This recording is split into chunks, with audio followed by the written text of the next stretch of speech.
The rain had been falling over Manhattan since sunset, the kind of cold, steady rain that blurred the lights on Fifth Avenue and made the whole city feel like it was holding its breath. Inside the penthouse on the 52nd floor, Sarah Ward stood alone in the entryway, one hand pressed against her lower back, the other resting gently over her stomach. Her breath trembled. The doctor had told her stress could harm the baby, but how could she calm herself when the life she built was cracking apart? She slowly looked around the quiet apartment, its marble floors, the framed black and white photos on the walls, the soft hum of the air system, and realized none of it felt like home anymore. Not after what she had seen on Ethan's phone. Not after the lies that had unraveled everything. Her suitcase sat by the door. It wasn't even fully packed. She had only taken what she needed. A few clothes, her purse, her prenatal vitamins, and the small silver necklace her mother gave her before she passed. Her iPhone still showed the unread text she had typed but never sent. "I can't do this anymore." She deleted it. She refused to explain. She refused to plead. She refused to give Ethan a chance to twist her pain into an argument he could win. She reached for the doorknob, but stopped when a sudden kick came from inside her belly, strong, surprising, almost like the baby was warning her to be careful. Sarah closed her eyes and whispered, "I'm doing this for us. I promise." The rain outside grew louder, tapping against the tall windows like impatient fingers. She pulled up her hood, wrapped her coat around her belly, and stepped into the hallway without looking back. Downstairs, the lobby glowed with warm light. The concierge lifted his head, surprised to see Mrs. Ward out alone at this late hour. But Sarah kept walking without a word. The revolving doors spun slowly, releasing her into the cold street where taxis splashed through puddles and umbrellas bobbed through the night. She blended into the city, as if she were just another shadow running from something too heavy to bear. 40 minutes later, Ethan Ward returned home. His Mercedes pulled into the private garage, and he walked toward the elevator with the same distracted, exhausted stride he'd had for weeks. A board meeting at the Park Avenue Tower had stretched late again, and he hadn't even bothered to remove his Mont Blanc pen clipped to his jacket pocket. But as soon as the penthouse doors opened and the silence hit him, something felt wrong. Sarah was always home at this hour. She always left the hallway light on for him. Tonight, it was dark. He called her name. No answer. He moved deeper into the apartment, noticing the missing suitcase, the open drawer, the faint perfume she used lingering in the air like a fading goodbye. His heartbeat quickened. He dialed her number, straight to voicemail. He searched every room, every corner, calling again and again. Nothing. On the kitchen counter lay her wedding ring, small and cold, and next to it, a pair of baby socks she had bought last week. Ethan pressed both hands against the counter to steady himself, but his knees weakened anyway. A feeling he had never known, not in business, not in life, rose in his chest. A crushing, breath-stealing panic. His wife was gone. His unborn child was gone, and he had no idea where they went or why they left without a word. And then he saw the security camera alert glowing on his phone, showing exactly what time Sarah walked out into the storm. The moment Ethan saw the security alert on his phone, his breath stalled in his chest. The short clip showed Sarah stepping into the hallway with her hood pulled low, her steps slow, one hand steadying her belly. She didn't look angry. She didn't look rushed. She looked defeated. That image hit him harder than any corporate crisis ever had. He replayed the clip again and again, each time feeling something heavy tighten around his ribs until breathing became a conscious effort. He dropped onto the nearest chair, running a hand through his damp hair. The penthouse suddenly felt enormous, too quiet, too clean, like a showpiece nobody lived in. The rain hammered louder against the windows, as if the sky was echoing the storm inside his chest. He tried to think clearly, to piece together what could have driven her away. She had seemed tired lately, yes, more withdrawn, but he assumed it was the pregnancy. He hadn't even considered she was hurting in ways he didn't see, and that realization stung with a sharpness he hadn't expected. His phone buzzed again, a message from Olivia. "Are you home yet? I'm nearby. Thought we could talk." He stared at the screen, disgust rising in him. He didn't respond. Instead, he shut off the phone completely and stood up, pacing. The more he walked, the more frantic his thoughts became. He should call security, or the police, or her doctor. Something, anything. He grabbed his MacBook from the counter, opened the tracking apps, searched for her last credit card use. Nothing since late afternoon. No Uber receipts, no calls, no messages. It was as if she had deliberately erased her trail. He felt the tremor in his hands before he noticed he was shaking. He moved to the bar cart, poured himself a drink, but set it down untouched. His chest hurt too much to swallow anything. He leaned forward, pressing both palms on the cool marble surface, forcing his body to stay upright. Memories of Sarah flickered through his mind, her soft laugh, the way she covered her mouth when she cried during movies, the way she placed his hand on her belly so he could feel the baby's tiny kicks. He had missed all of that lately, buried under meetings, travel, pressure, and distractions he never should have allowed into his life. Especially Olivia. For the first time, he realized just how badly he had neglected the woman who had stood by him before the money, before the headlines, before the luxury. Sarah wasn't the type to cause scenes. If she left, she was hurt in a way he hadn't bothered to see. That truth cracked something inside him. He grabbed his coat and headed to the elevator. In the lobby, the concierge approached cautiously. "Mr. Ward, your wife left about an hour ago. She seemed upset." Ethan swallowed hard. "Do you know where she went?" The concierge shook his head apologetically. Outside, Manhattan glistened with rain-soaked lights. Ethan stepped onto the sidewalk and looked each direction, as if Sarah might still be there, standing beneath a street lamp or waiting by a passing taxi. But the city swallowed people quickly, and she was already gone. He pulled his coat tighter, his mind spinning. He needed to find her. He needed to fix what he broke. He needed to protect his child. But he had no starting point, no message, no clue. Only the image of Sarah walking away like a woman who had lost every last ounce of strength. And suddenly, for the first time in his life, the billionaire felt truly powerless. He didn't know it yet, but someone was already whispering lies about Sarah's disappearance, and those lies were about to spread farther than he could control. Before the spotlight, before the private jets, before the boardrooms with glass walls overlooking Park Avenue, Ethan and Sarah had been just another young couple trying to build a quiet life. They met at a small community college in Ohio, where Sarah studied early childhood development and Ethan studied computer engineering. He had nothing back then, no company, no investors, no headlines, but he had drive. What drew Sarah to him wasn't ambition. It was the softness he hid beneath it. She loved that he listened when she spoke, that he held her hand like something delicate and precious. For a long time, that gentleness made her feel safe. But when Ethan launched his tech startup, everything began shifting faster than either of them could keep up. The first major investment came, then the second, then the third. With each success, their world grew bigger, brighter, louder.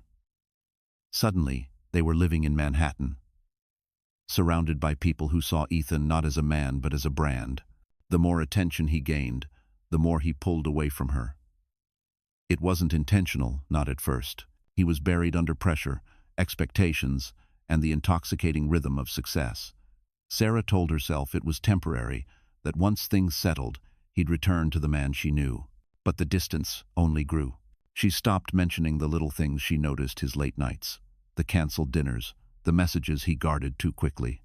She told herself not to seem clingy, not to get in the way. When she learned she was pregnant, she hoped the news would pull them closer. Instead, Ethan congratulated her with a distracted smile before returning to his MacBook, tapping away at a deal he insisted couldn't wait. That night, she cried silently beside him while he slept, her hands folded over her stomach as if shielding their child from the loneliness creeping into the room. Things got worse when Olivia appeared. She was everything the Manhattan scene admired: sharp, polished, effortlessly confident. She worked in PR, the kind who knew exactly what to say and exactly how to stand while saying it. At first, Sarah tried to welcome her, believing Olivia was simply part of the corporate expansion. But then came the subtle shifts. Olivia showing up at late meetings that didn't require her. Olivia laughing a little too easily at Ethan's jokes. Olivia sending messages at hours no colleague should. Sarah tried to ignore the signs, but truth has a cruel way of exposing itself. The moment everything shattered came on an ordinary Tuesday afternoon. Sarah was folding baby onesies in the nursery when she heard Ethan's phone buzz on the dresser. She didn't mean to look. Her eyes simply drifted, almost by instinct. The preview on the screen showed Olivia's name and a message that froze her breath. "I can't stop thinking about last night." Sarah touched the phone with trembling fingers, opening the message thread. Messages stacked one after another. Flirtation, arrangements, secrets whispered through text. Her knees buckled. She sat on the edge of the bed, pressing both hands to her stomach as her heart cracked open. That night, Ethan came home late again, smelling faintly of cologne that wasn't his. Sarah didn't yell. She didn't confront him. She simply watched him move through the penthouse with the ease of a man who believed everything was in his control. Something shifted inside her then, a quiet, devastating realization that she had become invisible in her own marriage. And as she stood in the nursery staring at the life she carried, she understood that staying silent would destroy her faster than leaving. The bus hissed as it came to a stop in the small Pennsylvania town, its headlights cutting through the misty dawn that settled over the quiet streets. Sarah rose slowly from her seat, one hand pressed to her lower back, the other steadying her belly as she stepped into the aisle. Her legs felt weak after the long overnight ride from Manhattan, but the cool morning air that rushed in when the doors opened felt like something close to relief. She didn't know exactly where she was or what she would do next. She only knew she couldn't go back. Not now, not after everything. The town wasn't much, just a main street lined with old brick buildings, a diner with flickering neon lights, a hardware store that looked older than she was. It was the kind of place where people greeted strangers and moved at a pace slow enough for the heart to breathe. Sarah tightened her coat around her belly and stepped onto the sidewalk, letting the silence calm her racing thoughts. The contrast to the Manhattan skyline was sharp. Here, there were no honking taxis, no crowds, no shadows of skyscrapers pressing down, only the soft hum of early morning and the distant smell of fresh coffee drifting from somewhere down the road. She walked carefully until she spotted a small, weathered sign, "Room and Rest In, Weekly Rates." It wasn't luxurious, but luxury wasn't what she needed. Safety was. She pushed open the door, and a bell chimed overhead. A woman in her late 60s looked up from behind the counter, her eyes gentle but alert. "Morning, sweetheart," the woman said. "You look like you've had a long night." Sarah offered a tired smile. "I just need a room. For a few days, maybe longer." The woman nodded as if she understood more than Sarah said. "We've got a vacancy." "Name?" "Sarah Ward." The name felt heavy leaving her mouth. The woman handed her a key. "Breakfast is at 7. Try to rest, honey." The room was small, a single bed, a wooden chair, a chipped dresser, but it was quiet, safe. Sarah sat on the edge of the bed, breathing carefully. For the first time in hours, she allowed herself to break. The tears came without sound, rolling steadily down her cheeks as she held her stomach protectively. "I'm sorry," she whispered to her unborn child. "I'm sorry we had to leave like that, but we're going to be okay. I promise we will be okay." After resting, she wandered through town, needing air, needing something to anchor herself. She passed a cafe with warm lights glowing against the gray morning. A chalkboard sign read, "Lucas's Coffee House Homemade Pastries. Fresh, brew daily." Through the window she saw a few locals chatting, and a man behind the counter wiping down tables. Something about the simplicity of it, the normalcy, pulled her in. She ordered a herbal tea, her hands shaking slightly as she reached for her wallet. The man behind the counter, tall with kind eyes and a calm presence, noticed.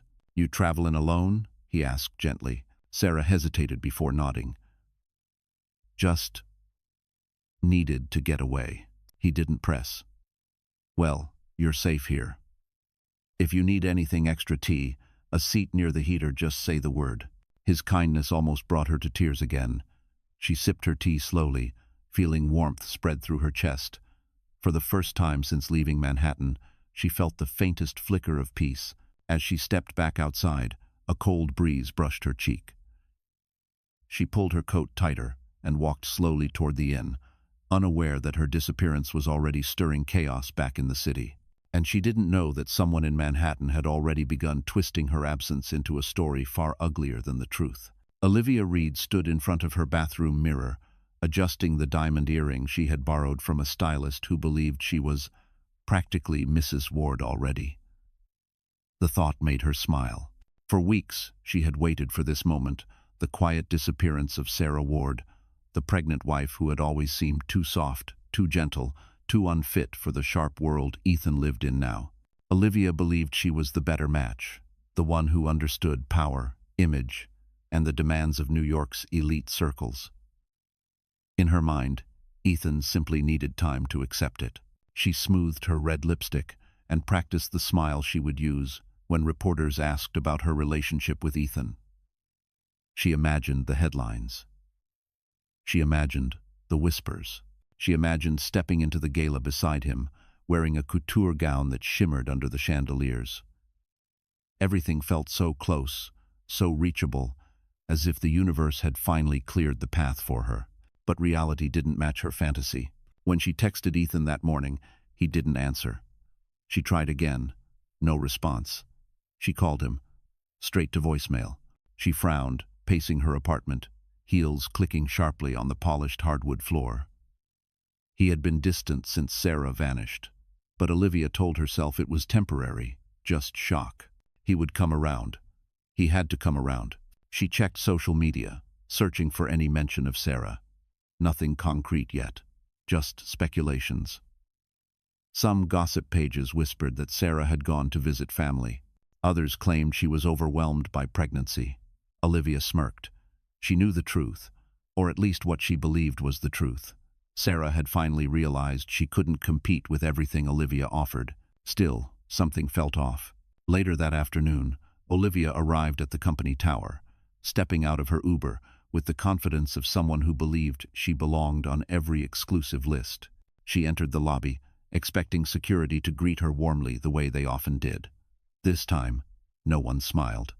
They only nodded stiffly before returning to their work. She brushed it off and headed to the elevator. The moment she stepped onto Ethan's floor, she sensed tension. Employees whispered as she passed. Doors closed faster than usual. Even Ethan's assistant avoided eye contact. She knocked on his office door and pushed it open slightly. "Ethan? I thought we could." He didn't even look up. His hair was a mess. His shirt wrinkled. His usually composed presence shattered. Papers were scattered across the desk, and his MacBook sat open with search tabs filled with Sarah's name, hospital records, flight manifests, security logs. Olivia's breath hitched. "Ethan," she said softly, "you look exhausted. Maybe you should rest." He slammed his laptop shut. "Did you know Sarah left town?" Olivia froze. "I heard rumors." He finally looked at her, and the coldness in his eyes made her chest tighten. "She's pregnant. And alone. And missing. Do you think this is a game?" Olivia opened her mouth but couldn't form a single convincing word. She had never seen him like this, shaken, frantic, vulnerable. This wasn't the man she planned to win over. This was a man who was breaking. "Ethan, I care about you," she tried. "I just want what's best." "What's best," he said sharply, "is finding my wife." Olivia stepped back, stunned. She had expected jealousy, anger, resentment. She had not expected sorrow. She had not expected loyalty. She had not expected Ethan to crumble without Sarah. She left the office quietly, her heels suddenly feeling too loud, her confidence dissolving into dread, because for the first time, she realized something terrifying. If Sarah returned even for a single day, Olivia's fragile victory would fall apart before her eyes. The morning after Sarah arrived in the small Pennsylvania town, the air carried a quiet chill, the kind that reminded her winter would come soon. She wrapped her scarf gently around her neck and walked slowly toward the clinic the innkeeper had recommended. The sign above the door read Riverside Medical Center, an old brick building with ivy climbing its walls. It didn't look modern or impressive, but something about it felt steady, like a place where people actually cared. Inside, the lobby was warm. smelling faintly of antiseptic and coffee. Sarah approached the reception desk, her hands nervously clasped over her belly. She didn't want to draw attention, but she knew she needed a checkup. The stress of the last 24 hours had left her lightheaded, and the baby's kicks had been softer than usual. Before she could speak, a calm voice interrupted. "Are you all right, dear?" Sarah turned to see a woman in her mid-50s, with silver-streaked hair pulled into a low bun and eyes that held both kindness and depth. She wore a white coat with a simple name tag, Dr. Helen Brooks. I'm okay," Sarah said softly, though she knew she wasn't. "I just need to make sure my baby's fine." Helen studied her for a moment, reading the exhaustion on her face the way only someone who had lived through their own storms could. "Come with me," she said gently. "We'll take a look." In the exam room, Sarah lay on the table while Helen moved the ultrasound wand across her stomach. The dark screen flickered, then filled with small movements, tiny, steady, rhythmic. Sarah exhaled a breath she didn't realize she'd been holding. "Your baby is strong," Helen said with a warm smile. "Stronger than you think." Tears pricked at the corner of Sarah's eyes. "I've been under a lot of stress." "I can see that," Helen said softly. "And usually, when a woman looks the way you do, eyes too tired, voice too quiet, she isn't running from something small. She's running from something that broke her heart." Sarah blinked, startled. "I can't talk about it." Helen pulled up a chair. "You don't have to. But you should know this clinic is a safe place, and this town, it's the kind where people look out for each other." There was something in Helen's voice, steady, grounded, that felt like a hand reaching through the fog Sarah had been trapped in. She didn't know why she trusted her, only that she did. When the appointment ended, Sarah tried to pay, but Helen waved her off. "You focus on getting some rest. We'll figure the rest out later." Outside, the wind brushed her cheeks, but she felt steadier than before. She returned to the inn, sat on the bed, and allowed herself a moment to breathe. For the first time since leaving Manhattan, she felt like she wasn't carrying her burden alone. A few hours later, there was a gentle knock on her door. When she opened it, she found Helen standing there with a small paper bag. "I thought you might need this," Helen said. Inside were prenatal vitamins, crackers for nausea, and a warm container of vegetable soup. "Eat something. And remember, you're not alone, Sarah." Before leaving, Helen paused. "You remind me of someone I once knew. Someone who also left a life that no longer protected her. She rebuilt herself piece by piece. You will too." As the door closed, Sarah held the soup in her hands, warmth spreading through her palms and her chest. She didn't know Helen's story, but she sensed a quiet strength behind her words. And for the first time since stepping onto that bus, Sarah felt the faint beginning of hope, fragile but real. What she didn't know was that Helen's support would become the one force strong enough to pull her back into the light when her past finally caught up to her. Ethan hadn't slept more than an hour since Sarah disappeared. Every time he closed his eyes, he saw her walking into that stormy Manhattan night, small, fragile, alone, carrying their child. Guilt gnawed at him like an animal. Even in the boardroom, he couldn't focus. His mind raced with possibilities, each one worse than the last. By the third day, the dark circles under his eyes made him look like a stranger. At sunrise, he returned to the security office of their building. The head of security, a former NYPD officer named Grant, replayed footage from every angle: lobby, elevators, garage. Sarah appeared in each clip like a ghost, passing through the edges of Ethan's life, unnoticed until it was too late. She walked calmly, without hesitation. No one followed her. No one stopped her. She simply disappeared into the rain. "Mr. Ward," Grant said carefully, "she didn't use a car from our building. She walked. We're checking traffic cams now." "Check every one of them," Ethan replied, voice low and tight. "Every street, every taxi plate, every bus that passed within a block."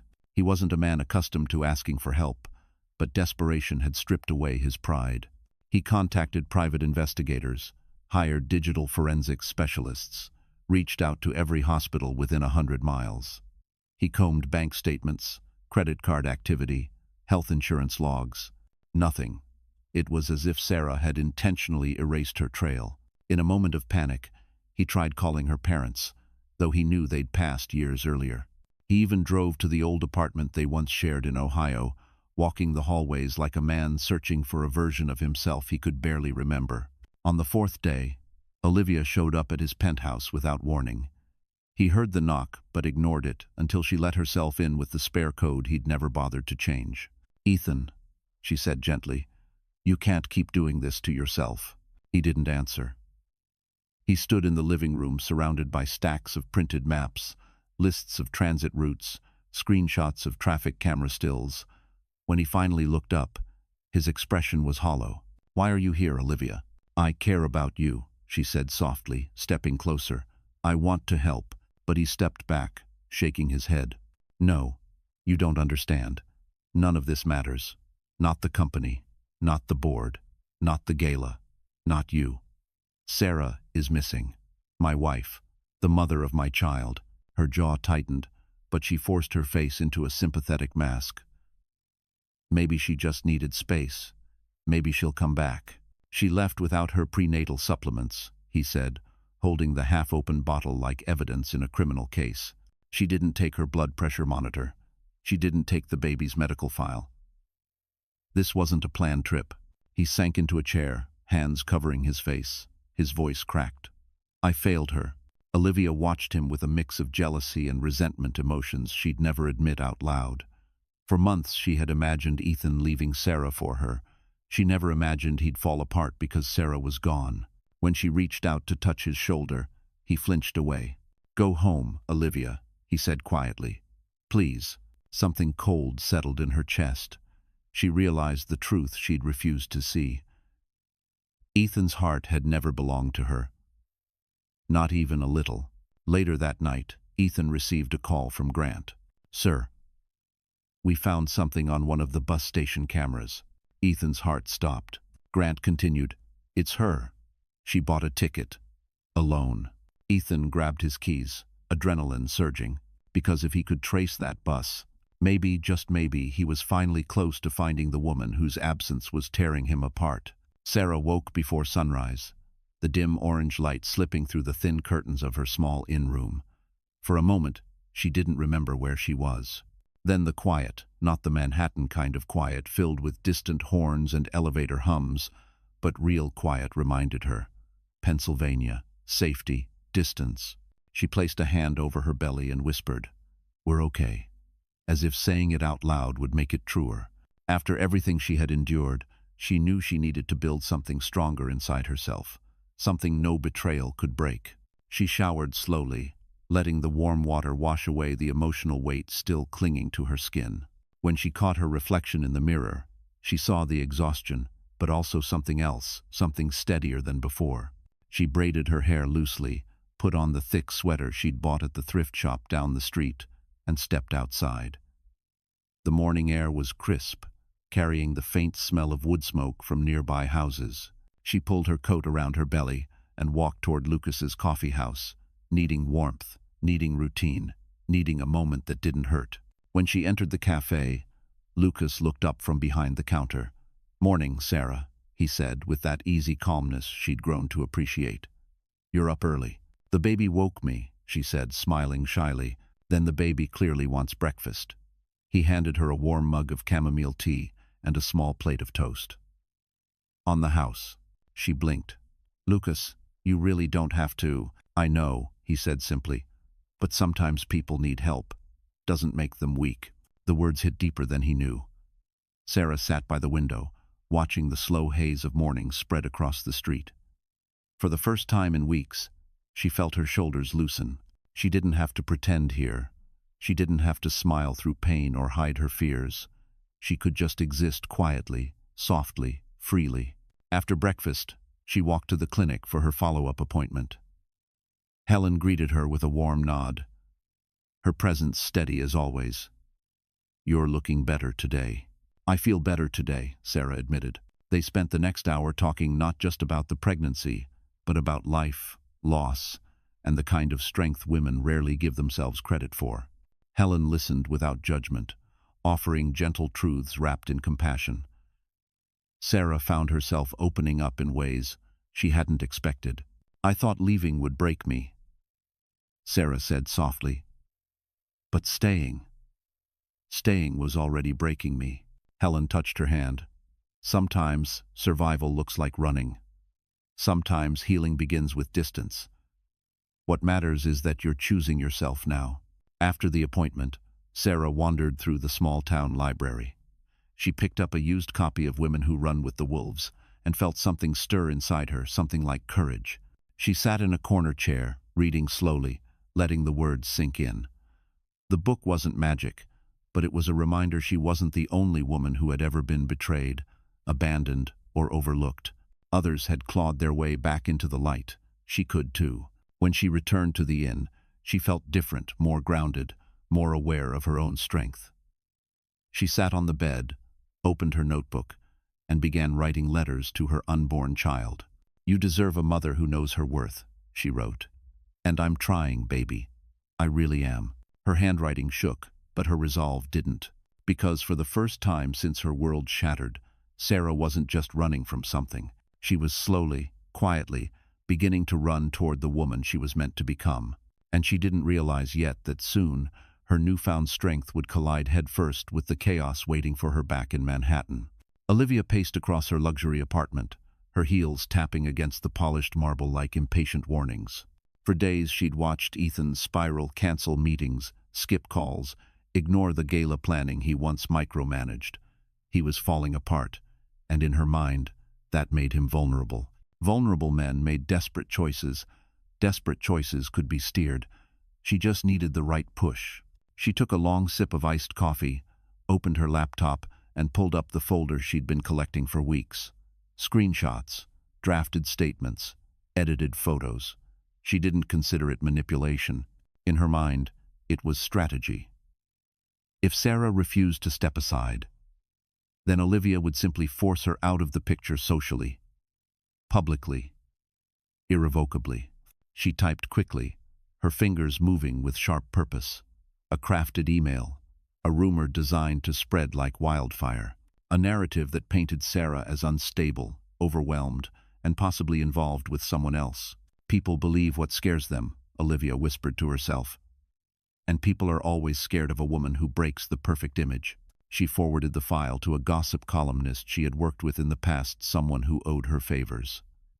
Within an hour, the first headline appeared on a mid-tier tabloid site. Sources say billionaire's wife disappears after secret lover spotted in Manhattan. It was a lie, of course, a cruel one.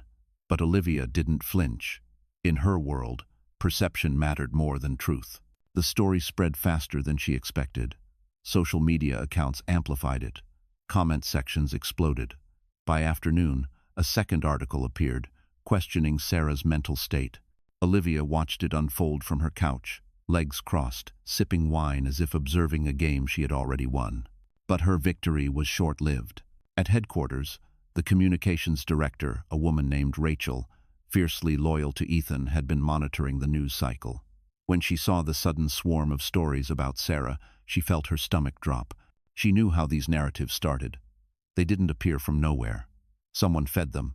She traced the digital breadcrumb trail from the gossip site to a private email. The address wasn't Olivia's name outright, but Rachel recognized the pattern. She'd seen it before in leaked brand pitches and manipulative PR pushes Olivia had orchestrated months earlier. Rachel stormed into Ethan's office without knocking. "Where is she?" Ethan asked immediately, hopeful eyes lifting. Rachel shook her head. "No updates on Sarah, but you need to see this." She dropped a stack of printed articles onto his desk. Ethan's face drained of color as he skimmed the headlines. "This is garbage. None of this is true. Who would?" Rachel placed another paper on top, a printout of the anonymous email sent to the journalist. "Look at the writing style," she said. "Look at the signature structure. This wasn't random." She hesitated, then added quietly, "It was Olivia." Ethan's jaw tensed so tightly, his neck muscles strained. The betrayal stunned him. He had known Olivia could be ambitious, manipulative, even but this, attacking Sarah while she was pregnant and missing, endangering her reputation for personal gain. He stood abruptly, knocking over his water glass. Find security. Olivia Reed is to be removed from the building. Effective, immediately. Rachel nodded and left. Ethan grabbed his phone and paced, anger and fear twisting inside him. He didn't care about damage control. He didn't care about the company or public opinion. What shattered him was the idea of Sarah, alone somewhere, possibly seeing these lies, believing he was behind them. Meanwhile, across the city, Olivia received a call from her columnist. "Your story's blowing up, congrats," he said with a mocking tone. But before she could respond, her apartment buzzer sounded. Security. Herr Stomach sank. She wasn't being congratulated. She was being escorted out of Ethan's world.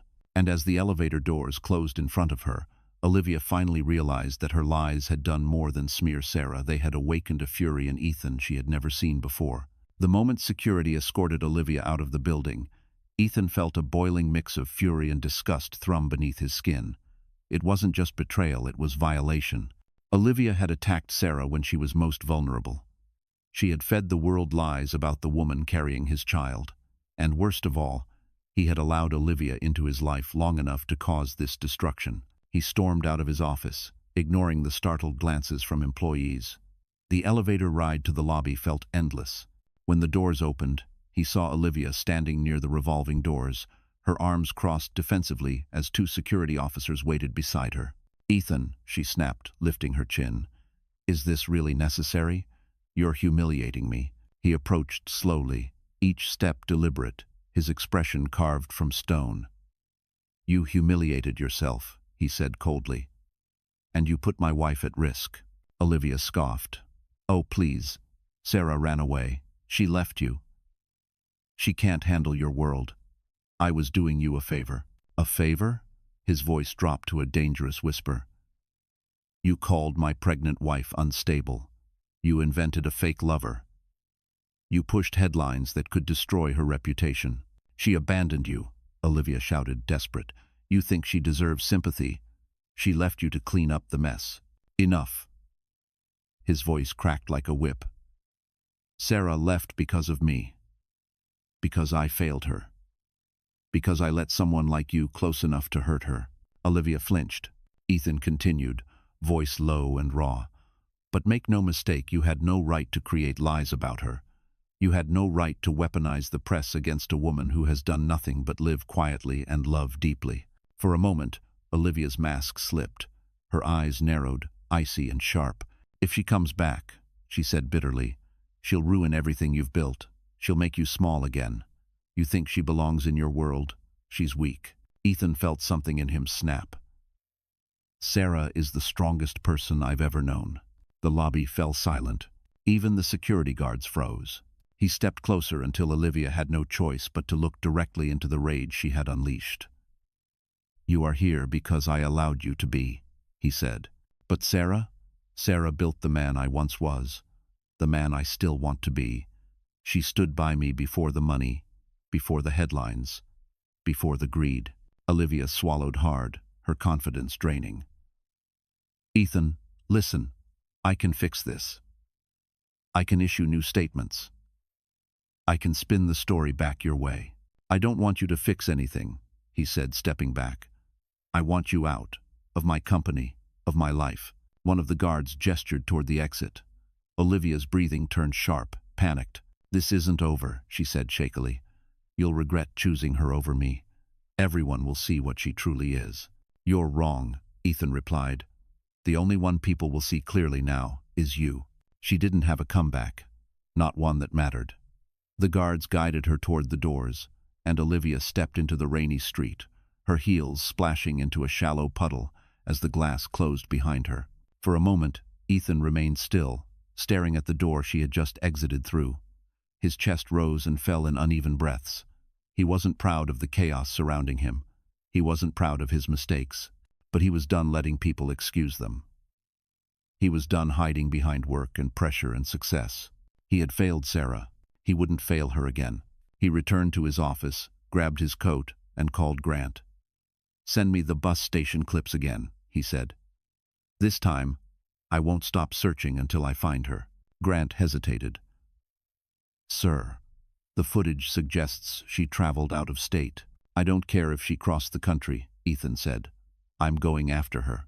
As he stepped into the elevator, determination hardened into something unbreakable. Because now Ethan wasn't just searching for Sarah, he was fighting for the soul she once believed he still had. Sarah returned to Lucas's coffee house late in the afternoon, drawn by the familiar warmth drifting through its windows. The sky outside had shifted into soft shades of gold, the kind that made small towns feel like they held secrets gently, instead of burying them like big cities did. She pulled open the door, a small bell chiming overhead, and immediately felt the heat soothe the cold on her cheeks.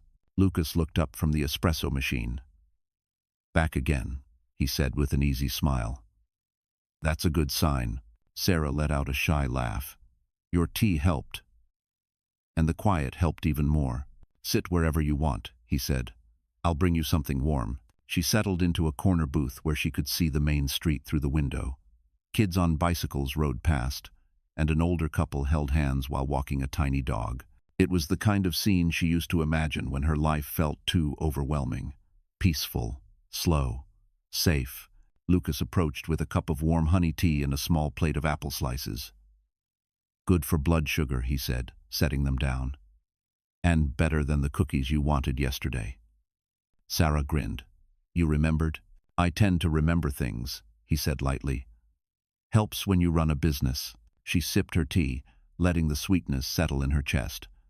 For a moment, neither spoke. It wasn't awkward, it was comfortable, like silence between two people who didn't need to fill every second with words.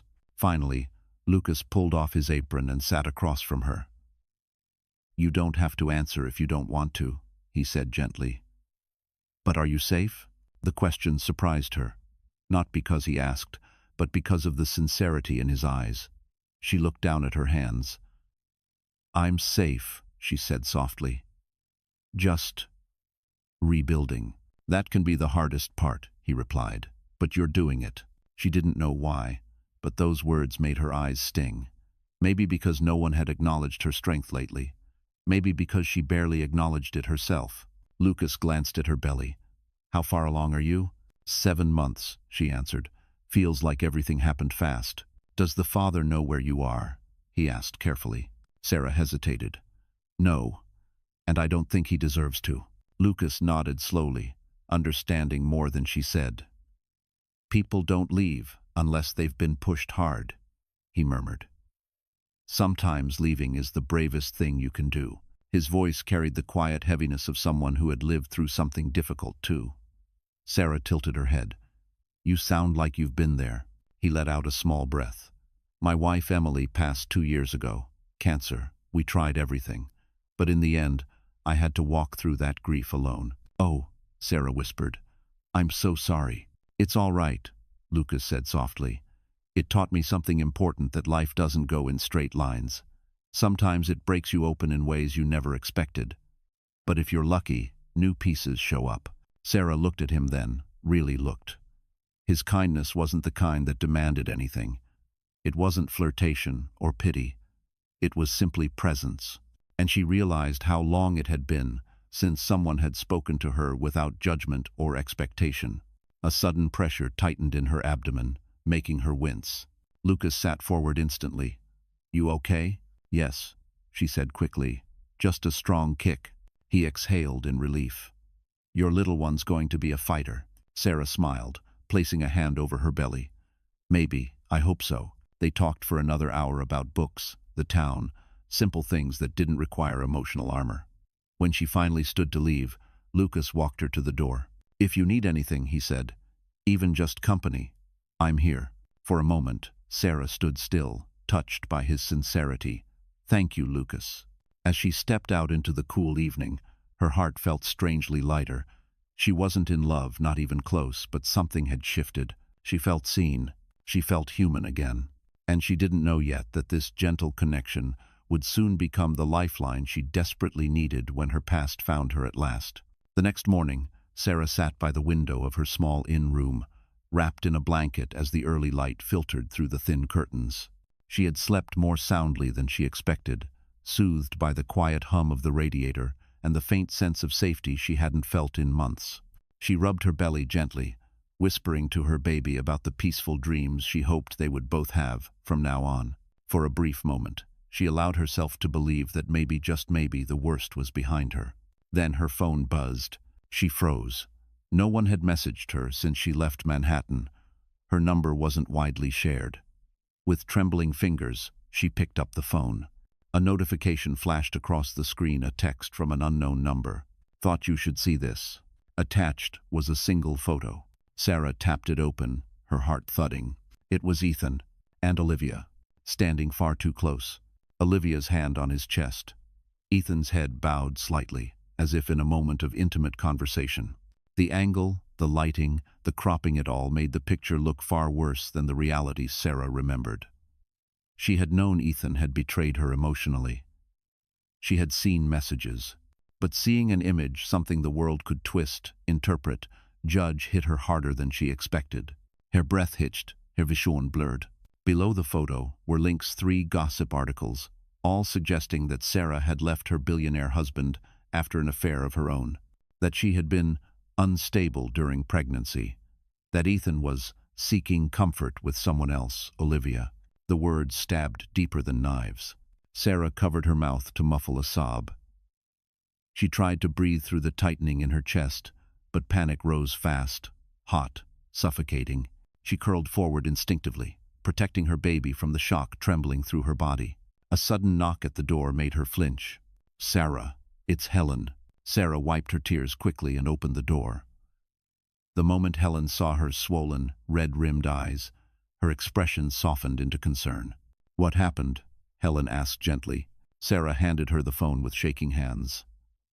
Helen's face changed, first confusion, then anger simmering just beneath the surface. "This is cruel," Helen murmured, "and intentional. Someone wanted you to see this." Sarah swallowed hard. "Why would they do this? Why now?" Her voice cracked. "I left. Isn't that enough?" "No," Helen said firmly. "Not for people who thrive on power or jealousy. Someone wants to control your story, Sarah. They want to paint you as the villain before you even get a chance to speak." Sarah's knees buckled slightly, and Helen helped her to sit on the bed. "Do you believe it?" Sarah whispered. "Do you think Ethan moved on already?" Helen took her hand. "I don't know your husband, but I know human behavior. And that photo, it was staged, set up, designed to hurt you, to provoke you."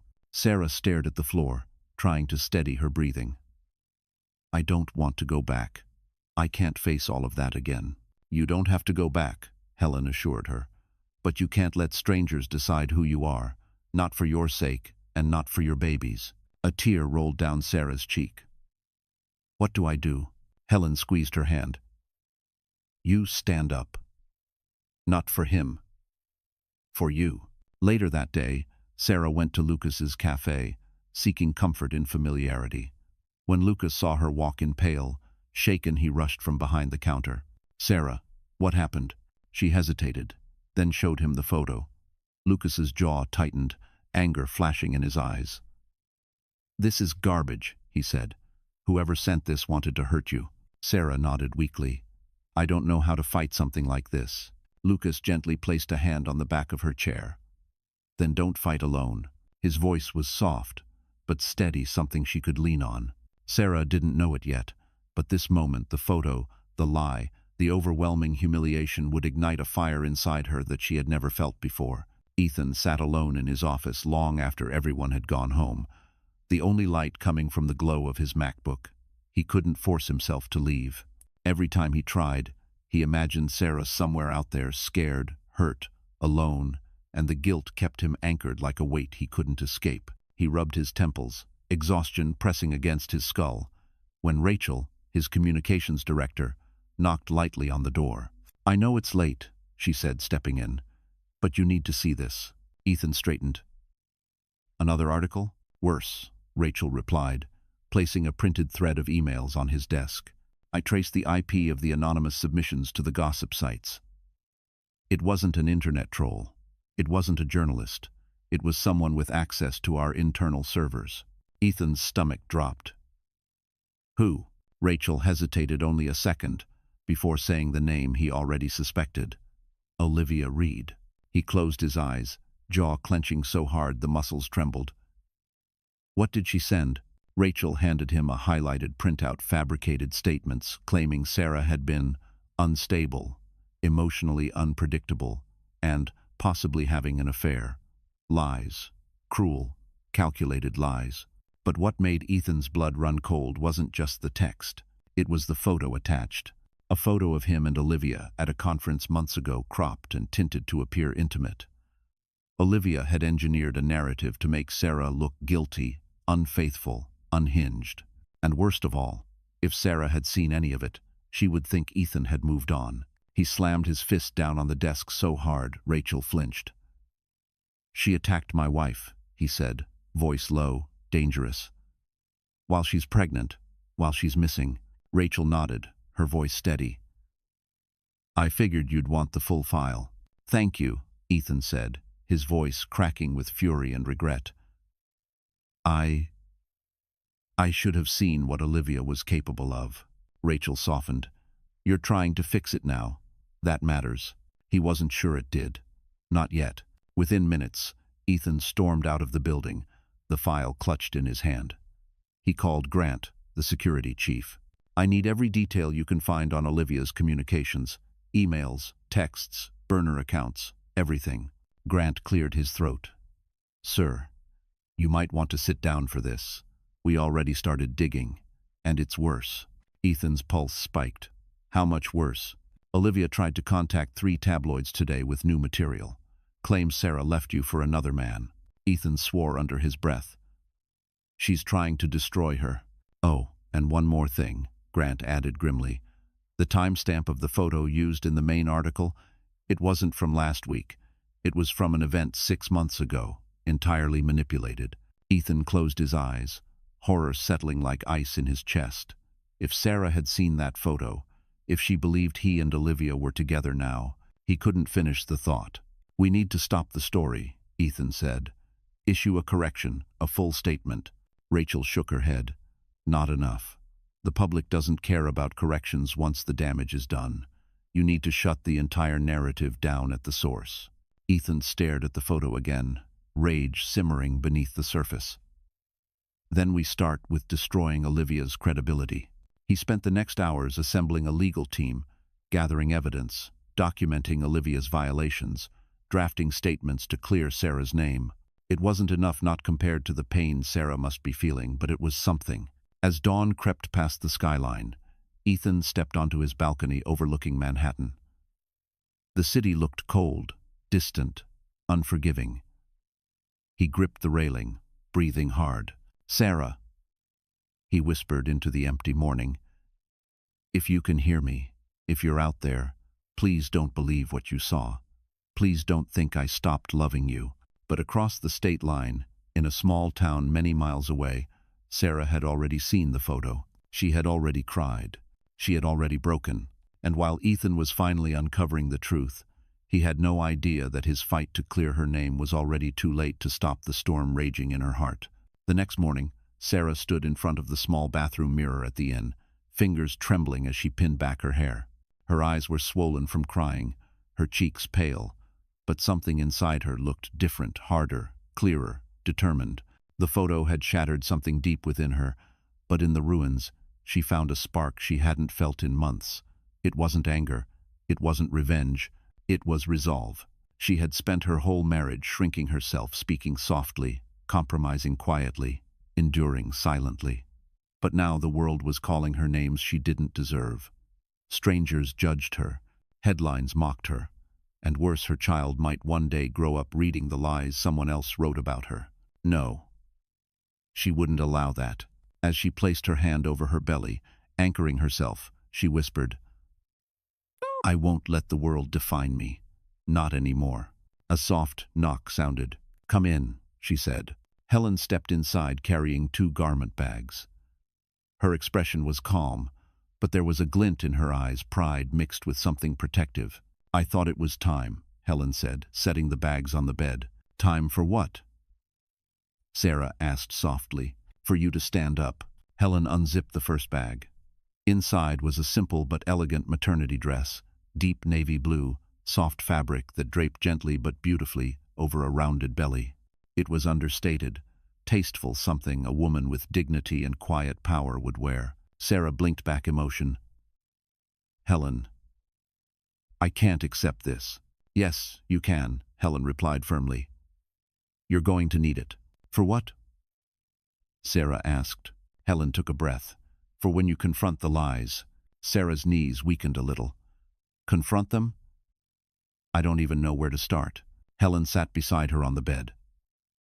You don't need fame or connections to clear your name.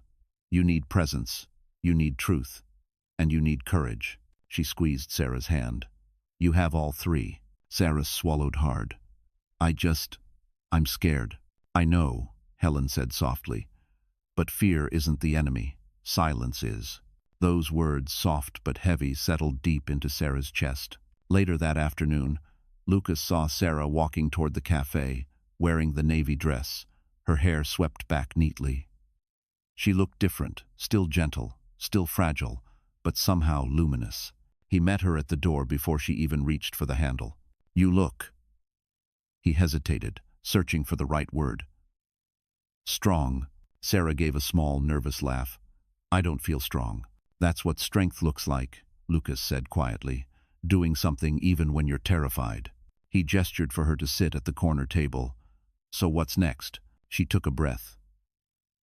I want to tell my story. Lucas blinked. Publicly? Eventually, she said. But first for myself. I need to write it out. I need to know who I am again. Lucas nodded with the calm certainty she had come to rely on. I'll help however I can. While she sipped her tea, he placed a notebook and pen in front of her. Start with the truth. The real truth. Not the version Olivia twisted. Sarah opened the notebook, staring at the blank page. Her hand shook slightly before she steadied it. My name is Sarah Ward, she wrote, and I am not broken. Tears filled her eyes, not from sadness, but from release. She wrote for an hour, then two, pouring her history, her heartbreak, her fears, and her love for her unborn child onto the pages. Each word stitched a piece of her back together. Each sentence built a small foundation of strength beneath her feet. When she finally closed the notebook, she felt lighter, stronger, more whole. Helen stopped by the cafe that evening. When she saw Sarah sitting tall, notebook in hand, she nodded in approval. Good, she said. You're beginning.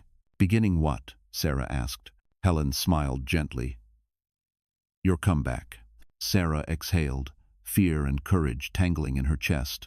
And she didn't know it yet, but soon, her quiet strength would collide with the glittering chaos of Manhattan, and she would no longer be the woman who left in tears. She would be the woman who returned in power. The night of the annual Ward Technologies Gala arrived with all the glitter and spectacle Manhattan was known for. The ballroom at the Plaza Hotel glowed under towering chandeliers, each crystal shimmering like falling stars. Photographers crowded the red carpet, their flashes bursting like fireworks as luxury cars pulled up in a smooth procession. It was the kind of night designed to dazzle investors, charm board members, and show the world that Ethan Ward's empire was untouchable. At least, that was what Olivia planned to make it look like. She stepped out of her Blacktown car, wearing a deep, red, floor-length gown that hugged her figure and shimmered under the lights. The moment she emerged, the photographers erupted at the sight of her. She lifted her chin with practiced elegance, giving them a soft, mysterious smile. Tonight, she told herself, everything changes. In her mind, she was about to debut as the woman closest to Ethan Ward, the woman he would rely on as he faced the stress from Sarah's disappearance. She imagined the media coverage, the whispers of Ethan's new partner, the speculation that the billionaire had finally moved on. She thought she had rewritten the narrative, thought she had positioned herself at his side, thought her lies would bury Sarah permanently. Inside the ballroom, she floated through clusters of businessmen and socialites like she owned the place. Every compliment she received on her dress, her poise, her presence fed the delusion that she was ascending into the life she believed she deserved. But one thing unsettled her. Ethan wasn't there yet. She asked one of the coordinators, "Has Ethan arrived?" "Not yet," the woman replied curtly. "He called earlier. He'll be here soon." Olivia's smile faltered for half a second before she regained her composure. Fine. He was running late. Probably stressed. Probably needed her calming presence. Tonight, she would shine brightly enough for both of them. Near the stage, a reporter approached her. "Miss Reed, mind answering a question for our live stream?" Olivia tilted her head graciously. "Of course. There have been rumors," the reporter paused dramatically, "that you and Mr. Ward have grown closer during this difficult time for him." Olivia's heartbeat kicked up. This was her moment. She gave a delicate, sympathetic sigh. "Ethan is going through a lot," she began, choosing each word like a weapon hidden in velvet. The reporter's eyebrows lifted. "So would you say you've become important to him?" Olivia's smile widened. "You could say that." Cameras flashed. People turned. Whispers spread like wildfire. Yes, this was the moment she'd waited for. As she stepped away, she imagined Ethan walking in and seeing her glowing under the chandelier light, seeing the woman who had stayed while his fragile wife fled. She imagined him realizing, finally, that she was the future. But upstairs, in a hotel suite that served as a preparation room, Ethan was standing with his legal team, finalizing the removal order that banned Olivia from every company event, property, and communication channel. His face was set in cold determination. He didn't care what she wore. He didn't care how she smiled. He cared only about correcting the damage she caused and finding Sarah. Downstairs, the doors at the far end of the ballroom opened again. Olivia turned quickly, expecting Ethan. It wasn't him. It was Rachel, Ethan's communications director, marching toward her with a look that made the hair on Olivia's neck stand up. "Olivia," Rachel said sharply, "we need to talk." Olivia scoffed. "Not now. I'm busy." Rachel leaned in, voice like a knife. "You shouldn't be here." "What are you talking about?" Olivia laughed nervously. Rachel held up her phone, displaying the legal ban, complete with Ethan's signature. Olivia's heart dropped. "This isn't real." "It's very real," Rachel said. "And when Ethan comes downstairs, he's going to have you escorted out." Olivia's breath hitched. He wouldn't dare. But even as she spoke, the crowd shifted. Cameras turned, and a hush rolled over the room. Ethan Ward had arrived, and the thunderstorm on his face was not one Olivia had ever seen before. And she had no idea that someone else, someone far more powerful that night, was only minutes away from stealing the spotlight she thought she owned. The Blacktown car slowed to a stop outside the Plaza Hotel, its headlights cutting through the glittering frenzy of photographers waiting along the red carpet. No one paid attention to the car at first. They were too busy shouting Olivia's name and snapping photos of New York's elite. But then the back door opened, and a hush rippled across the crowd like wind sweeping through tall grass. A woman stepped out slowly, one hand supporting her rounded belly, the other steadying herself against the cool evening air. Sarah Ward. But not the Sarah they remembered. This Sarah wore a deep navy gown that draped elegantly over her pregnant figure, a soft silk that shimmered subtly under the camera lights. Her hair, once kept in simple buns or loose waves, was now swept back into a clean, confident style that exposed her strong cheekbones. She looked softer, yet stronger. Fragile, yet unbroken. A woman who had walked through fire and learned to breathe the smoke. Gasps echoed along the barricades. Photographers froze before recovering all at once. Sarah Ward. Oh my God, is that really her? Where has she been? How does she look this good? The flashes exploded so violently that for a moment, the hotel exterior lit up like daylight. Sarah's heart raced, but she kept walking, posture straight, breath steady. Helen walked just a step behind her, calm and protective, like a guardian guiding her into the lion's den. Inside her clutch, Sarah held the notebook she had filled with truths, her own story. She didn't know if she would use it tonight, but holding it grounded her. When she stepped into the ballroom, the atmosphere shifted immediately. The glittering guests, the investors in tailored suits, the women in shining gowns, they all turned. Conversations stalled, glasses paused midair. For a few heartbeats, the grand ballroom fell completely silent. and Olivia looked like the floor had just vanished beneath her heels. Her red gown, once dazzling, now felt almost desperate compared to the quiet dignity Sarah carried. Olivia's eyes widened, her breath catching in her throat, lipstick trembling as she tried to process the impossible. Sarah Ward had returned, and she had returned stronger. Ethan, standing with Rachel and several executives, turned sharply at the collective gasp sweeping across the room. For a moment, he didn't believe what he saw. His eyes widened, chest tightening painfully, as Sarah appeared in the entryway like a vision he'd been chasing for weeks. His breath left him completely. "Sarah," he whispered, his voice cracking. He moved toward her instinctively, but stopped a few feet away, unsure if he had the right to get closer. He could feel her presence like a pulse, steady, warm, real. Sarah met his eyes. For the first time since she left, Ethan could see the calm strength in her face. She wasn't the trembling woman who had disappeared into a stormy night. She wasn't even the heartbroken wife he remembered. She was something else now, something powerful. Olivia pushed through the crowd, panic rising. What is she doing here? She shouldn't be here. Rachel stepped in front of her. "Careful, Olivia. People are watching." "I don't care," Olivia hissed. She left. She abandoned him. She doesn't belong. But her rant died instantly when Sarah turned her head slowly and looked at her. One simple look. No anger, no tears. Just truth cutting through everything Olivia had built on lies. The room watched, spellbound. Ethan finally found his voice. "Sarah, are you all right?" Sarah lifted her chin. "I'm standing," she said softly. "That's enough." Her voice was steady, clear, strong. "Olivia Palit." Ethan's eyes filled with relief and regret. The crowd leaned in. The gala, meant to celebrate a corporation, had just shifted into a battlefield, and the woman everyone underestimated had become the center of every spotlight. And as Sarah took another step forward, no one in the room realized she hadn't come to fade into the background, she had come to reveal everything. The ballroom pulsed with tension so thick it felt like a living thing, breathing, tightening, waiting. Every eye stayed fixed on Sarah as she walked further into the light, the soft glow from the chandeliers catching the subtle sheen of her navy gown. Her steps were slow but deliberate, her hand gently supporting her belly. She wasn't here to cause a scene. She wasn't here to beg. She wasn't here to break. She was here to tell the truth. Ethan took a step forward, breath trembling. "Sarah, I've been searching for you every day, every minute."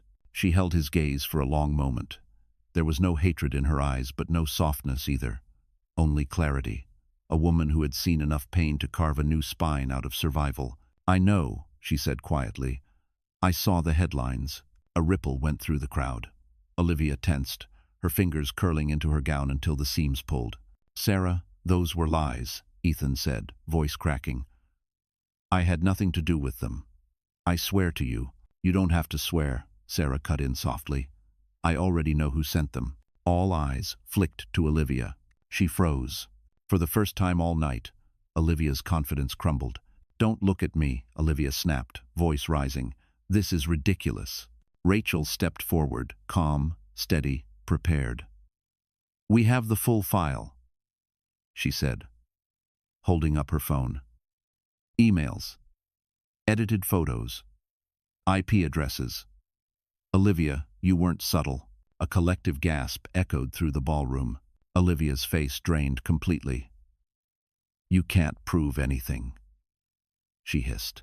Rachel swiped her screen and projected it to the nearby display, an internal communications channel showing Olivia's anonymous messages, including the fabricated statement about Sarah's secret lover and emotional instability. The room erupted. Whispers, gasps, phones lifted to record. Olivia's mask shattered. "Ethan, you know why I did this," she cried, stepping toward him. "I was trying to protect you. She abandoned you, pregnant or not. She wasn't strong enough for your world." Ethan's jaw tightened. "You don't get to speak about her," he said, voice sharp enough to cut glass. "She left you," Olivia yelled, desperate now. "I stayed. I supported you. I've been by your side." Sarah stepped closer, her voice calm but firm. "You stood by his side because you wanted status. You wanted the spotlight. And when you didn't get it, you went after me." Olivia opened her mouth, but no words came out. She looked around, realizing the room was no longer hers to manipulate. The power she thought she owned evaporated in seconds. Sarah reached into her clutch and pulled out her notebook, the one filled with her handwriting, her truth. She opened it gently. "I left because I couldn't breathe," she said, her voice steady, clear enough to quiet the entire ballroom. "I left because I needed to protect my child from a life filled with headlines, lies, and betrayals." Her voice trembled slightly, but she continued. "I didn't leave to hurt you," she said to Ethan. "I left to save myself." Ethan swallowed hard, tears stinging his eyes. "And I'm the one who should have protected you," he whispered. "I failed you, Sarah." A hush swept the room. Sarah inhaled deeply, steadying herself. "I won't let the world define me by rumors. I won't let anyone decide my story, not anymore." Her gaze shifted to Olivia one final time. "And I won't allow anyone to use my silence as their weapon." Olivia's knees wobbled. She looked small, cornered, exposed, defeated. Security began moving toward her, but Olivia stepped back, shaking her head. "No, no, this isn't how it ends." But it was. Ethan nodded to security. "Escort her out." As Olivia was led through the doors, cameras followed her humiliation, capturing every second of the downfall she had orchestrated for someone else. And Sarah, still standing tall in the center of the ballroom, became the woman everyone watched, everyone admired, everyone underestimated until tonight. What the crowd didn't know was that this was only the beginning of her reclaiming everything she lost and everything she was about to become. For several moments after Olivia was escorted out, the ballroom remained suspended in a stunned, electric silence. Sarah stood beneath the chandelier light like a quiet storm, composed, steady, impossible to ignore. She didn't look triumphant. She didn't look vengeful. She simply looked free, in a way she hadn't been in months. The truth was out. Her voice had returned, and the woman the world thought had run away was standing at the center of Manhattan's most powerful room, unbroken. Slowly, Ethan approached her. His steps were hesitant, almost fearful, as if he were approaching something sacred he wasn't sure he had the right to touch. The closer he got, the more his breath trembled. He had imagined this moment countless times, but never like this, never with her looking so strong, so far beyond the reach of his excuses. "Sarah," he said softly, stopping a safe distance away. "Thank you for coming tonight." She looked at him calmly. "I didn't come for the gala. Or for you." "I know," he said, his voice tight with pain. "You came to defend yourself, and you shouldn't have had to." A beat of silence passed between them, heavy, complicated, filled with everything unsaid. He swallowed hard. "I'm sorry," he whispered. "I'm sorry for the lies you saw. I'm sorry for letting Olivia anywhere near our lives. I'm sorry for the nights you cried alone while I chased things that didn't matter." Sarah's expression shifted, not breaking, not softening, just listening. Ethan took a breath, and his voice cracked. "But most of all, I'm sorry for not seeing you, for not seeing how much you were hurting, for not being the man you needed, the husband you deserved." Several people nearby looked away, giving them space. Sarah held her clutch tighter. "I didn't leave to punish you," she said quietly. "I left because I couldn't breathe. Because I didn't recognize the man standing beside me anymore." Ethan nodded slowly. "I know, and I hate that it took losing you to understand how lost I was." He stepped closer, but still kept a respectful distance. "I'll spend the rest of my life proving I can be better whether or not you ever come home." Those words hit her harder than she expected. For months, she had begged silently, painfully, for him to see her. Now he finally did. But something deep inside her had changed. She was no longer that invisible woman. "Ethan," she said softly, her eyes shining, "I believe you're sorry. I really do. But sorry doesn't erase what happened." "I know," he whispered. "And sorry doesn't rebuild trust," she added gently. His shoulders fell. "Can it be rebuilt?" Sarah hesitated, not because she didn't know the answer, but because the truth was complicated. "I don't know," she said honestly. "Maybe someday, maybe not." Ethan nodded, swallowing emotion. Whatever you choose, I'll respect it. She looked at him for a long moment. The man in front of her wasn't the cold, distracted husband who had pushed her aside. He looked broken open, raw, humbled, painfully human. And for the first time in a long while, she didn't feel resentment. She felt acknowledgement. But that didn't erase the past. I need space, she said gently. Time. A place where the noise can't drown me. You deserve that, he replied quietly. And if you need protection, resources, anything, I'll make sure you have it. No questions asked. Sarah nodded, appreciating the sincerity. Ethan's voice softened.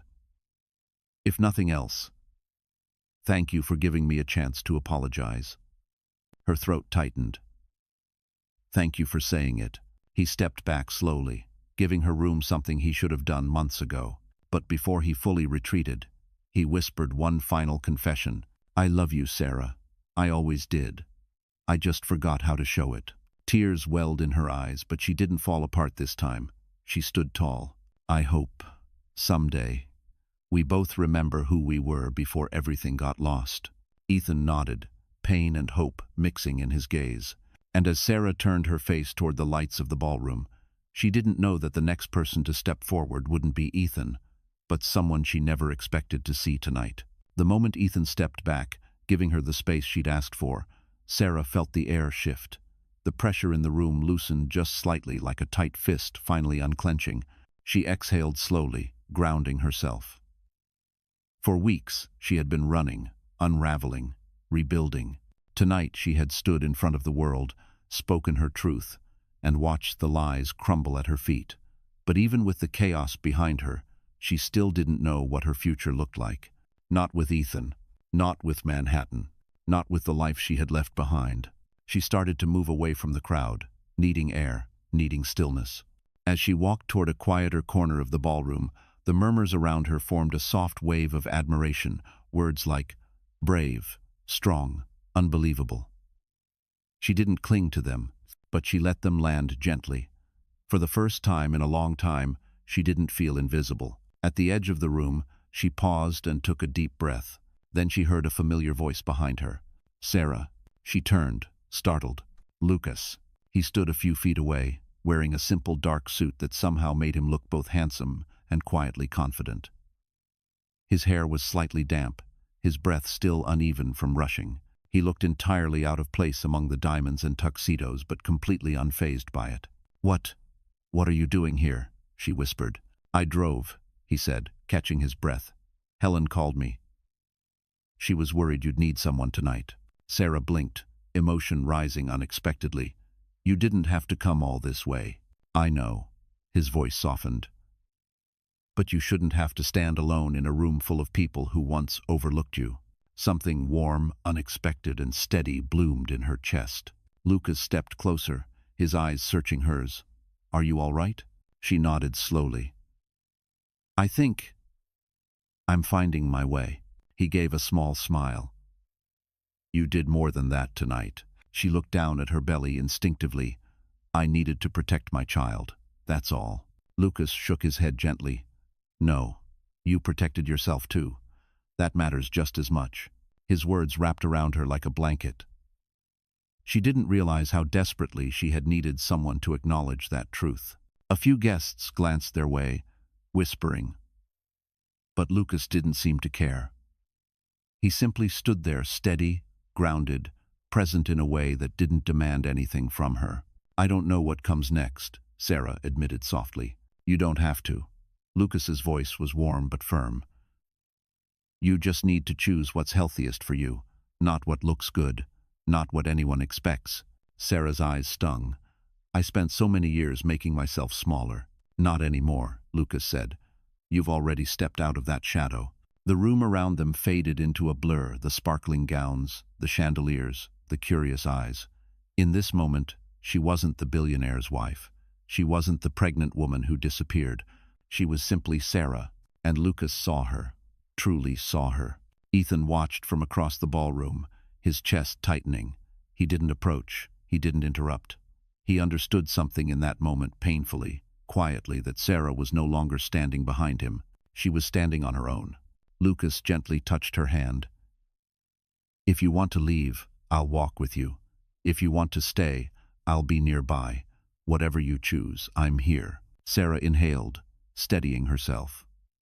She looked around the ballroom one last time, the life she had nearly drowned in. The life that had once felt glamorous, then suffocating. Finally, she turned back to Lucas. "I want to go," she said softly. "I want to go somewhere calm." He nodded. "Then let's go." They walked toward the exit together, slowly, steadily, side by side. And though nothing romantic passed between them, something undeniably new began forming. Something gentle, something healing, something she hadn't felt in a long time. Possibility. And as the doors closed behind her, Sarah didn't realize yet that leaving this gala wasn't an ending. It was the first true step into a life she finally chose for herself. The cold night air outside the plaza wrapped around Sarah like a quiet whisper, a stark contrast to the glittering storm she had just stepped out of. The city lights shimmered across the wet pavement, and for the first time in a long time, Manhattan didn't feel suffocating. It felt distant, like a chapter she had finally closed. Lucas walked just a step beside her, not touching her, not hovering, simply present. And that presence alone felt like the safest place she'd known in months. "You okay?" he asked softly. Sarah nodded. "More than okay. I feel lighter." They walked towards Central Park, the quiet edge of it glowing under lampposts. Sarah paused at the entrance, staring at the bare branches swaying gently in the night breeze. "I used to come here with Ethan," she admitted quietly. Lucas didn't interrupt.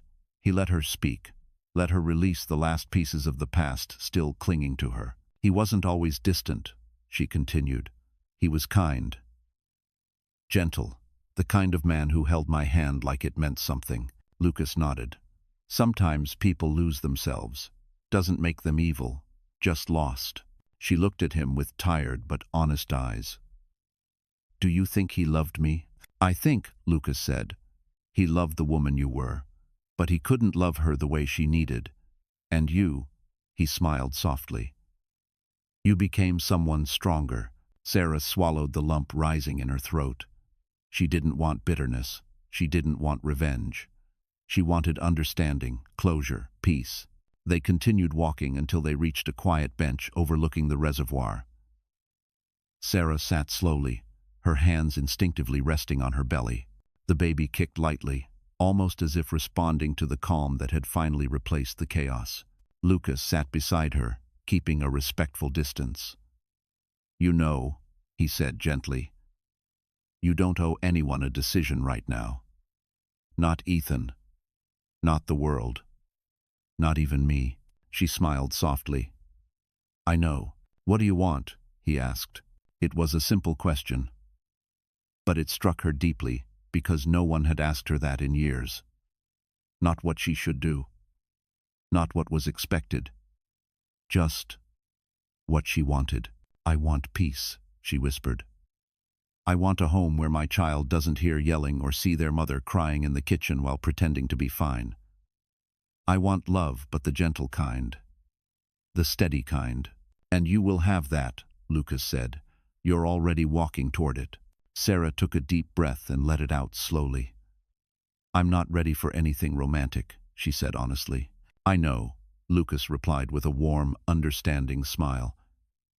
"And that's okay. I'm not asking for anything, just offering a friend who cares." Those words wrapped around her like a soft blanket. She leaned back on the bench, looking at the stars peeking through the New York haze.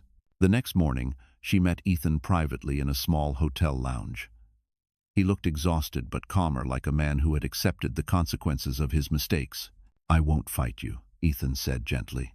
"Whatever you choose, I'll respect it. And I'll support you and the baby in every way you allow." Sarah nodded. There were no tears this time, no pleading, no shouting. Just truth. "I need a life separate from all of this," she said softly. "For now, that means distance." Ethan's eyes glistened with pain, but he nodded. "You deserve happiness. And I hope someday you find it, even if it's not with me." She squeezed his hand, not as a wife returning, but as a woman saying goodbye with dignity. When she walked out of the hotel, Lucas was waiting by the curb with 2 cups of warm herbal tea, one for her, one for him. He offered it with a small smile. "Ready to go home?" he asked. Sarah looked up at the brightening sky, the city waking beneath it, and felt her heart finally exhale. "Yes," she said, "I'm ready." As they drove away toward Pennsylvania, toward peace, toward a future she chose for herself, Sarah rested her hand on her belly and smiled. Her life wasn't ending. It was beginning. And for the first time, she wasn't walking into it alone, she was walking into it free. So that's the end of our story. And if you're still here with me right now, my friend, it means something inside this journey touched you in a very real way. Maybe it reminded you of your own strength, or maybe of a moment when you had to choose yourself, even when your heart was breaking. What Sarah learned is something we all forget. Healing doesn't come from running back to what hurt us. It comes from standing up for our worth. The Stoics said it simply, "You have power over your mind, not outside events." Marcus Aurelius wrote that, and it's true. We can't control who betrays us, who walks away, or who misunderstands us. But we can control how we rise after. This story is a reminder that dignity is quiet, courage is gentle, and choosing peace is not weakness, it's wisdom. And if you're listening now, maybe you're stronger than you give yourself credit for. If this touched your heart even a little, give it a like. Share it with someone who needs hope. And subscribe so you don't miss the next journey we walk together. Because you matter. Your story matters. And you deserve to choose a life that brings you peace.